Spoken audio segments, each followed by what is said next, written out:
Hello everyone, आपका स्वागत है वन स्टडी पर। आज हम पढ़ने वाले हैं बिहार पॉलिटेक्निक 2020 के लिए फिजिक्स चालू किया हूं मैंने। फिजिक्स का पहला चैप्टर है मापक, मेजरमेंट, और यह जो पारा मेडिकल के स्टूडेंट है उनके लिए भी पर्याप्त है, क्योंकि उन दोनों में फिजिक्स पूछता है और हर चैप्टर सेम ही क्वेश्चन सेम ही होता है, ज़्यादा का अंतर नहीं होता है। तो पारा मेडिकल और पॉलिटेक्निक दोनों स्टूडेंट यह पढ़ सकते हैं। तो फिजिक्स पढ़ेंगे हम आज पारा मेडिकल, और मैं पैरामेडिकल और पैरामेडिकल के लिए प्रीवियस ईयर का क्वेश्चन करा चुका हूं। 2015 का नहीं देखा तो लिंक डिस्क्रिप्शन में वहां से देख सकते हैं। और मैं तुरंत पॉलिटेक्निक वाले स्टूडेंट के लिए भी प्रीवियस ईयर का क्वेश्चन लाऊंगा। तो चैनल को सब्सक्राइब कर दीजिएगा और बेल आइकन को दबा दीजिएगा ताकि कोई भी वीडियो डालूं तो नोटिफिकेशन पहले चला जाए। तो चलिए शुरू करते हैं। पहले हम मेजरमेंट क्या है? मापक जो होता है यह यूनिट, कोई भी वस्तु हो तो मात्रक के लिए आपको दो चीज होना आवश्यक है। एक तो संख्या, और वो किस रूप में है, मतलब मीटर में है, किलोमीटर में है, लीटर में है, क्या है। जैसे कि मान लीजिए कि हम कोई बाजार में गए और सामान खरीदे, बोले कि हमको 20 किलो आलू दो। कितना? बोले कि 20 केजी आलू। तो यहाँ पर क्या है, एक अंकीय मान है कि नहीं, कि कितना। अगर आप किसी दोनों में से किसी एक का इस्तेमाल करेंगे तो आपका कोई मतलब नहीं बनेगा बात का। आप बोलेंगे 20 तो पूछेगा ना क्या 20 किलो, आधा किलो, या कोई सॉरी मतलब 20 बोले तो केजी, तो क्या केजी। और मान लीजिए कि यहाँ पर हम आलू खरीदेगा इसलिए केजी आया, कोई लीटर वाला आता तो 20 लीटर। तो इस तरह से अंकीय मान होना चाहिए, और उसके साथ साथ यूनिट भी होने चाहिए कि मतलब किस रूप में है। यहाँ तो हो गया कि 20। अब बोल जाकर बोले खाली हमको केजी दो, तो केजी दो तो क्या केजी दो, तो बोलना पड़ेगा ना आपका कि 1 केजी, 2 केजी, 3 केजी, या आपका 1 लीटर या 1 मीटर, कोई भी चीज हो एक वर्ड बोलना पड़ेगा। या ना तो जाकर बोलेगा लीटर दो, क्या लीटर दो भाई, 1 लीटर 2 लीटर, कोई भी चीज तो होने चाहिए। या फिर मान लीजिए कि अगर आपको ये दिया हो और यह ना दिया हो, इस सभी, तो आप बोलिएगा कि 1 2, क्या 1 2 पूछेगा ना, तो आपको बात को पूरा करने के लिए इसका यूनिट भी देना पड़ेगा आपका, कि हाँ 1 लीटर या 5 किलो या 10 किलो। तो इस तरह से हुए, तो इसी को हम मात्रक बोलेंगे। मात्रक 2 प्रकार के होंगे आपका। तो पहले मात्रक को हम लिखाएंगे, कुछ नहीं सिर्फ समझाएंगे, और जो बात होगा मेन चीज वही लिखाऊंगा, क्योंकि हम लोग को एग्जाम देना है और एग्जाम में ज्यादा जरूरी चीज होता है ऑप्शन दिए रहेगा क्वेश्चन का। ये तो आप इसका सब परिभाषा मात्रा का पहले भी पढ़ चुके होंगे, तो परिभाषा बहुत पढ़ लिए। हम क्वेश्चन डायरेक्ट और उससे रिलेटेड इंपोर्टेंट बात नहीं करेंगे। तो चलिए हम देखते हैं कि जैसे मूल मात्रक, पहले मात्रक हुआ आपका, क्या हुआ, आप पहले मात्रक पढ़ लिए। मात्रक यूनिट, तो यूनिट 2 प्रकार के। मात्रक का परिभाषा में क्या हो सकता है, किसी भौतिक राशि को मापने के लिए एक मात्रक, एक मानक मात्रक की आवश्यकता होती है। किसी भौतिक राशि का मापन 2 भागों में व्यक्त होता है, एक संख्या की मान और एक राशि के मान। ठीक है, और इस रूप में देखिए तो मात्रक हुआ, तो इसमें का एक मूल मात्रक आएगा। क्या? मूल मात्रक। मूल मात्रक, तो मूल मात्रक में क्या होता है कि मूल मात्रक वे मात्रक होते हैं कि वह किसी अन्य मात्रक पर निर्भर नहीं करते हैं। होने का मतलब है कि जैसे कि यह केजी हो गया, और इसमें एक और चीज होता है कि केजी को आप लीटर में कन्वर्ट नहीं कर सकते हैं, लीटर को केजी में कन्वर्ट नहीं कर सकते हैं, केजी को आप मीटर में कन्वर्ट नहीं कर सकते हैं। इस तरह से वो फिक्स है, केजी है तो केजी में ही रहेगा। हालांकि यह 100 ग्राम ग्राम में आ जाएगा, तो वो आपका केजी का ही रूप है, भार का ही है। आप मान हम बोल दिए कि आपको 5 केजी आलू है, तो 5 केजी आलू को आप 5 मीटर में कन्वर्ट करें, तो यह संभव नहीं है, ऐसा नहीं होता है। तो मूल मात्रा मूल रूप से 7 गो होता है। अब कौन कौन होता है ये हम देखते हैं। तो चलिए हम देखते हैं कि मूल मात्रा कितने होते हैं, 7 गो होते हैं। तो मैं तो ये रहा मूल रूप से मात्रा कितने होते हैं, 7 गो होते हैं। ये 7 आप देख सकते हैं। पहले पहले आपका द्रव्यमान, द्रव्यमान का मात्रा क्या होता है, किलोग्राम, संक्षेप में केजी हम लिखते हैं। उसके बाद होता है ये ऑर्डर सेम, ये नहीं है कि द्रव्यमान को यहाँ लिख दिया, या किसी को कहीं भी लिख सकते हैं। ठीक है, तो पहले हम द्रव्यमान लिखे, इसका लंबाई, लंबाई का मीटर, और शॉर्ट में छोटा एम से लिखते हैं। और उसके बाद समय, समय का मात्रक सेकेंड, इसे छोटा एस से दर्शाते हैं।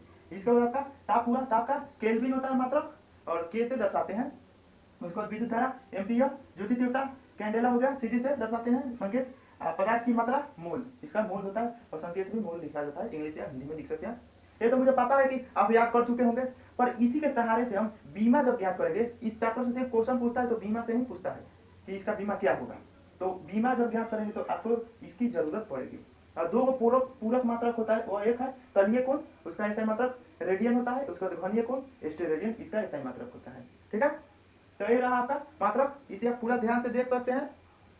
और इसे इसके एक हो गया मूल मात्रक। अब फिर दूसरा होता है आपका व्युत्पन्न मात्रक, कि वह मात्रक जो मूल मात्रक पर निर्भर करते हैं उसे व्युत्पन्न मात्रक कहते हैं। इस तरह से आप पहले भी आपको पता होगा और बहुत पहले पढ़ भी चुके होंगे आप लोग।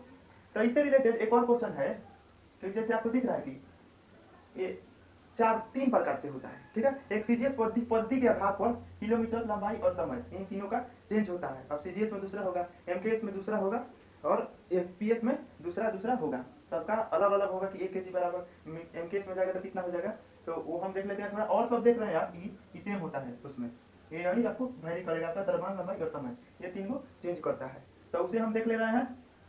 तो मैं इसे मिटा, तो देखिए इसमें क्या होता है कि ये तो हो गया आपका मूल रूप से मात्रक हो गया, एसआई मात्रक, सॉरी मात्रक है, एसआई मात्रक के आगे चर्चा करते हैं कि एसआई मात्रक कब आया।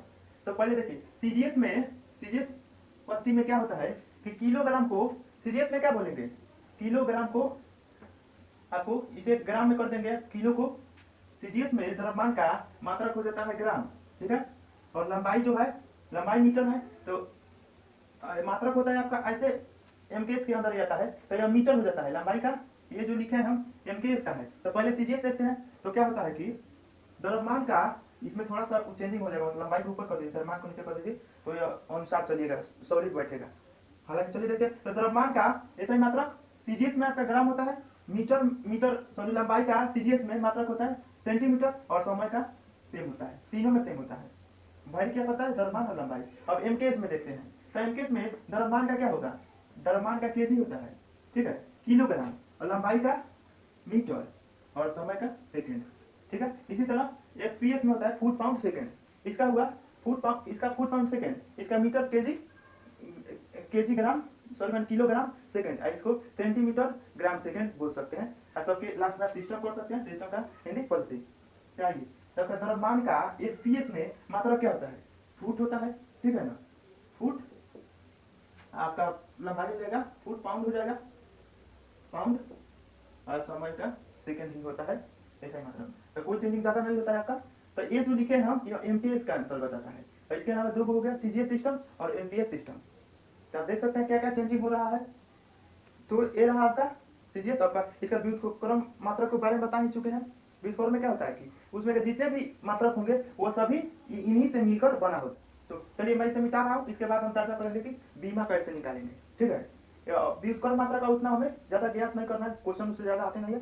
मेन चीज है हम लोगों का बीमा, बीमा कैसे निकाले, बीमा ऐसे ही क्वेश्चन पूछता है। चलिए तो हम देखते हैं अब एसआई मात्रा के बीमा ज्ञात करने के लिए। तो कुछ इंपोर्टेंट मैं लिखा हूँ, भौतिक राशि, यह एग्जाम में बार बार पूछ चुका है आपके, इसके बीमा, इस चैप्टर से बीमा ही इंपोर्टेंट है। तो बीमा निकालना हम जानेंगे कि कैसे बीमा, अगर आपको ये पता है तो बीमा चुटकियों में निकालेगा, याद करने की कोई जरूरत नहीं है। तो आप देख सकते हैं वेग बराबर क्या होगा, विस्थापन बटा समय। तो इसका एसआई मात्रा क्या होगा, मीटर पर सेकंड, क्या होगा, मीटर पर सेकंड। अब मैं शॉर्ट में लिखूंगा m बटा s। अब आपको मीटर क्या है, एक दूरी है ना, दूरी के लिए आपको l लिखना है, आपका l1 बटा समय के लिए t, समय के लिए t लिखा हूं मैं, समय के लिए t, तो इसको रूप में लिखिएगा। तो बीमा के रूप में लिखते हो आपको m भी लिखना होगा, बटा m लिखिएगा, कैपिटल नहीं है, इसका द्रव्यमान नहीं है तो 0 लिखिएगा, इसका L1 और T। देखिए यह नीचे है बटा के, ऊपर जाएगा तो -1 में हो जाएगा। इसी तरह से ना इनवर्स में जाता है तो ऊपर जाता है तो माइनस। तो बीमा आपका ये रहा वेग का, क्या हुआ m0 L के पावर 1 T - 1 बीमा हुआ। इसके बाद अगर त्वरण देखते, सभी एक दूसरे से रिलेटेड है। त्वरण बराबर क्या होता है, वेग में परिवर्तन बटा समय। अब आपको वेग के पता है और समय को भी पता है क्या क्या लिखा जाता है, वेग का तो बीमा पता है, तो वेग बटा समय। तो इसको किस तरह से लिखिएगा, मीटर पर सेकंड स्क्वायर, क्या होता है, मीटर पर सेकंड स्क्वायर कैसे होता है। तो देखिए ये क्या हुआ, वेग का मीटर पर सेकंड हुआ और समय भी एक और है, तो ये आ गया, इसीलिए मीटर पर सेकंड स्क्वायर हो जाता है, समझे। अब इसको त्वरण, इसका बीमा लिखते हैं। तो पहले वेग का दे रखा है, उसे लिख सकते हैं आप, क्या लिखिएगा, m0 L - 1 T - 1, और फिर से बट्टा में एक समय है ना, उसके लिए टी आएगा। समय को क्या लिखते हैं बीमा में, टी लिखते हैं। अब यह क्या है, पावर 1 है, ऊपर जाएगा तो -1 होगा, तो इसको इस रूप में आप t -1 तो जुट कर कितना होगा, -2 हो जाएगा। तेरह बीमा आपका किसका, त्वरण का बीमा, ये इतना हुआ। इसी तरह से आप सभी का निकाल सकते हैं। तो आपको देख रहे हैं त्वरण, बॉल बराबर, बॉल का भी बीमा पूछता है, तो क्या होगा, बॉल का क्या होगा, द्रव्यमान गुने त्वरण। बॉल का क्या होता है, द्रव्यमान गुने त्वरण, बॉल बराबर। तो इसका एसआई मात्रक में क्या जाएगा, द्रव्यमान के लिए क्या होगा आपका, द्रव्यमान के लिए केजी, द्रव्यमान का केजी होता है ना, तो द्रव्यमान का हो जाएगा केजी मीटर पर सेकंड स्क्वायर, केजी किलोग्राम, और त्वरण का आपको पता है मीटर पर सेकंड, मीटर पर सेकेंड स्क्वायर कितना होता है ना, ये अभी गुना में ही है। त्वरण का आपको पता है बीमा, और द्रव्यमान के लिए आप m यूज करते हैं, तो क्या लिखिएगा m गुने m0l1t-2 होगा ना, ये त्वरण का बीमा हुआ। द्रव्यमान गुने त्वरण, त्वरण का बीमा हुआ। द्रव्यमान के लिए m का इस्तेमाल होता है, m लिखते हैं ना द्रव्यमान के लिए, तो क्या होगा m, इसका पावर क्या है 1। अब m में m से गुना होगा तो पावर क्या होता है जुटता है, तो 1 + 0 पड़ेगा 1 + 0 तो कोई फर्क नहीं पड़ेगा, मतलब एक ही रहेगा। अब इसका l1t-2 हो गया आपका बीमा किसका, बल का। इसी तरह से आप कांच का भी निकाल सकते हैं। कांच का क्या होता है, बल गुने विस्थापन। बल को आपको बीमा पता है, विस्थापन मतलब क्या है, लंबाई तय करेगा, लंबाई के लिए एल इस्तेमाल होगा। तो पहले इसका क्या लिख सकते हैं आप, kg मीटर स्क्वायर पर सेकेंड स्क्वायर होगा ना।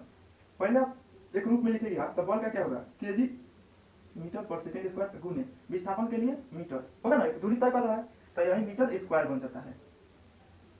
ठीक है, तो इसका आपको बीमा लिखना होगा। तो पहले आप लिखिए बल का, बल का क्या होता है m1l1t-2, और इसके बाद गुना में क्या रहा था, एक m बगल आ है, चलिए मैं इस तरह से लिख रहा हूँ। तो इसके लिए l लिखिएगा, तो कितना होगा फाइनली m1l, इसका पावर 1 है, इसका पावर 1 है, तो गुना में पावर जुटता है, तो 1 + 1 2 हो जाएगा, और t-2। ये आपका बीमा हुआ किसका, कांच का। कांच बराबर बल गुने विस्थापन, ऐसा ही मतलब kg ग्राम मीटर स्क्वायर पर सेकेंड स्क्वायर। इसी तरह का ऊर्जा हुआ, ऊर्जा का भी आपका जूल होता है, सॉरी जूल इसका ऐसा ही मात्रक होता है, जूल ऐसा ही मात्रक होता है, जूल बराबर इतना ही होता है। तो जूल का, कांच का और जूल ऊर्जा का ऐसा ही मात्रक सेम होता है, तो सेम लिख दीजिए। कुछ याद करने की आवश्यकता नहीं है, सिर्फ आप इसको ध्यान रखते हैं, काफी आसानी से कर लीजिएगा खुद से। इसका काफी इंपोर्टेंट है आपके लिए संवेग और आवेग।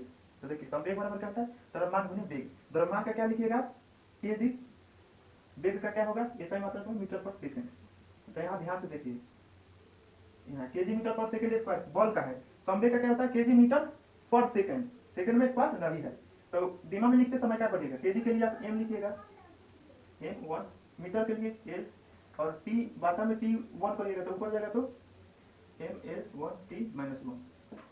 ये बीमा हो जाएगा आपका किसका, संवेग का। किसका होगा, संवेग का आपका।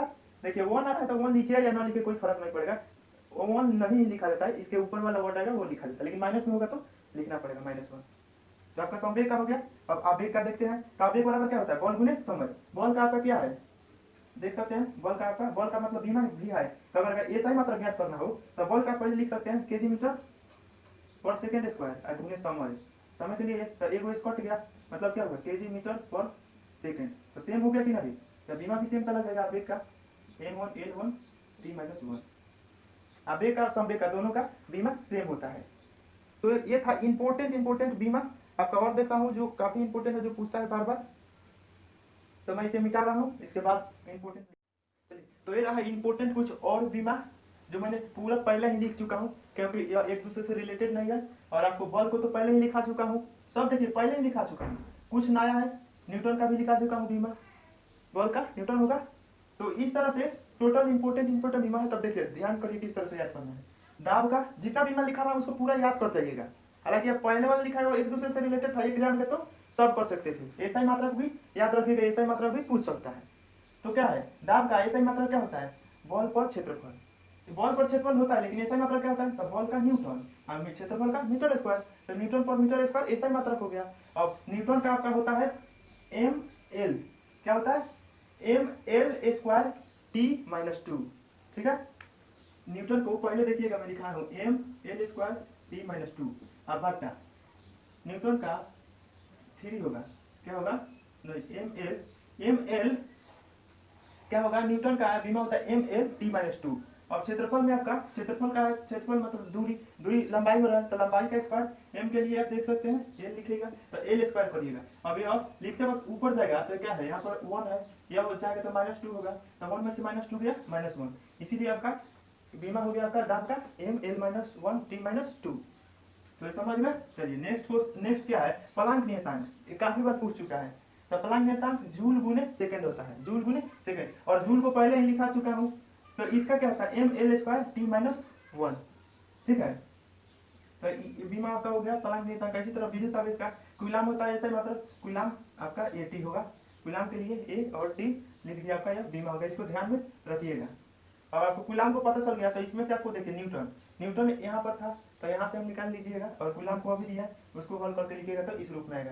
तो क्या आएगा, ML-T-3 A इनवर्स हुआ आपका विद्युत तीव्रता का। अब विद्युत विभव का अलग है, वोल्ट होता है, ऐसा ही मतलब ML² हो जाता है, वोल्ट में L² T-1 और T। देखिए एम इसमें क्या हो रहा है कि इसमें से वोल्ट में दूरी से गुना हो जा रहा है, इसीलिए यह स्क्वायर हो जा रहा है।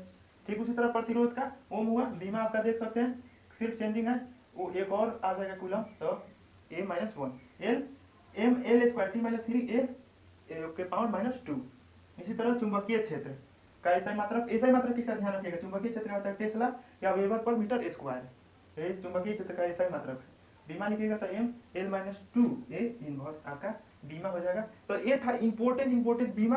तो यूनिट चैप्टर यहीं पर खत्म होता है। अब इससे रिलेटेड जितने भी क्वेश्चन इंपॉर्टेंट होंगे मैं कॉल करा दूंगा, वह क्वेश्चन जो होगा आपको एक पीडीएफ के रूप में मिलेगा, मतलब मैं बोर्ड पर नहीं पढ़ाऊंगा, एक पीडीएफ आएगा, क्वेश्चन आएगा, आपको कुछ समय दिया जाएगा और उसमें से आपको ऑप्शन चूज करने होगा और जितना सही होगा कमेंट कर वीडियो के अंत में बताना होगा कि कितना सही हुआ आपका और कितना गलत हुआ। तो वीडियो कहीं पर समाप्त करते हैं। अच्छा लगा तो लाइक करिए, शेयर करिए, सब्सक्राइब करिए। और जो सेट जो करा रहा हूँ पैरामेडिकल का हो चुका है, नहीं देखा तो लिंक डिस्क्रिप्शन में है, और पैरामेडिकल का इंग्लिश का भी बहुत सारे क्वेश्चन करा चुका हूँ, वो सब प्ले लिस्ट में जाइए, आपको सारे क्वेश्चन मिल जाएंगे। तो वीडियो कहीं पर खत्म करते हैं। Thanks for watching my video.